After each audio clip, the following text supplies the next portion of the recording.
Иако долги години стоеше цврсто на нозе во економската трка, Кочани во источниот регион далеку заостанува зад вечниот ривал Штип, но сега и зад Виница. Причини за оваа констатација има многу, но најважни се неумоливите бројки.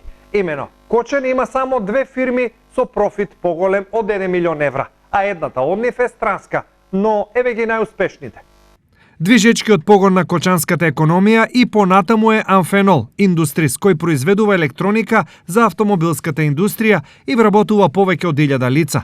Амфенол лани имал приход од 85 и добивка од 3,6 милиони евра. Втора најпрофитабилна компанија е конфекцијата Алекс 3, која лани наплатила 4,4, а издвоила добивка од импресивни 1,6 милиони евра. Со вака голема профитна маржа, Алекс 3 е убедливо најдобра домашна компанија, не само во Кочани, туку и пошироко. Третата најпрофитабилна компанија е холандската Антура МК, со приход во една година од 9,6 и профит од 913.000 евра. Освен овие, Кочани ја има и компанијата Office Express, која врши увоз на хартија и училишен прибор и реквизити, но уште попозната е како увозник на половни автомобили.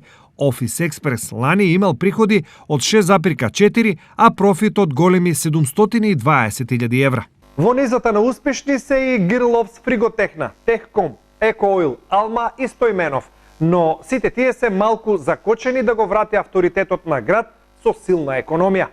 Каде во изминатиот период е затаено, веројатно треба да се анализира, но Кочани има голем потенцијал кој итно мора да се користи.